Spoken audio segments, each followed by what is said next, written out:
encore dans CSS. Ou en fait, tutoriel learn w3.css.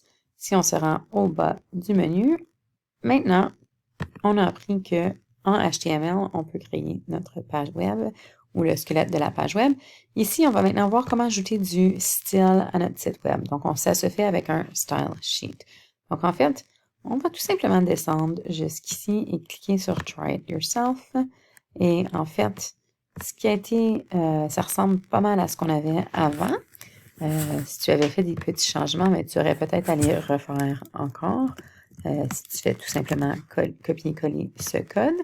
Mais ce qu'on s'intéresse à regarder, c'est cette ligne-ci. Donc, on ajoute maintenant ceci. On est en train de dire à notre page web d'aller chercher ce qu'on appelle un style sheet. Et c'est ce qui va donner du style à notre page. Et ce style sheet-là, on va le chercher sur le site de W3 School et ça s'appelle w3.css.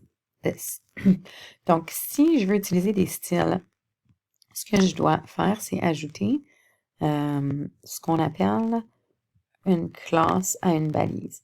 Donc ici, on a ajouté une balise de division, donc div. Donc j'ai ma balise d'ouverture et ma balise de fermeture. Donc en fait, tout ce qui est ici, si je l'enlevais et j'exécute, vous allez voir que ça ressemble juste à ceci. Donc si tu as une balise de division, encore une fois, si on s'intéresse à savoir ce que c'est, HTML référence, qu'est-ce que ça fait? Div, si je clique dessus, on nous donne un exemple. Ça nous dit tout simplement, c'est ça, c'est une section. Okay? Puis cette section-là, on peut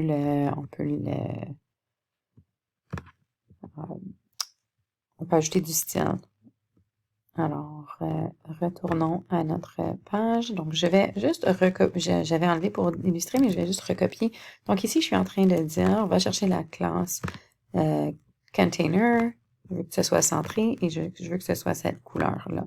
Donc, si je clique ici, je peux maintenant voir que j'ai ajouté du style à tout ce qui est dans ces balises division-là.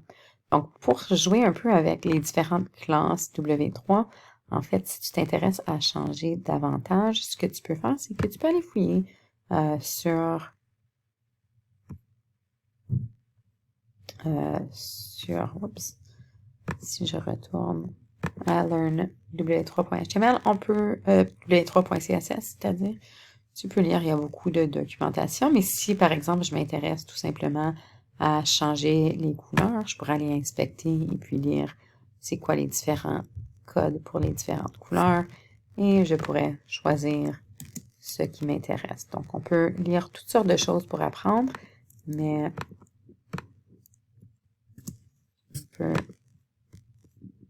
Donc, par exemple, ici, j'ai changé la couleur à ce que je voulais. Donc, en gros, c'est ça. Le HTML, c'est le squelette de ma page web. Donc, c'est là où est-ce que je peux mettre mon contenu. Et le code CSS, que j'appelle ici, me permet maintenant, avec le concept de classe, d'aller ajouter du style à ma page web.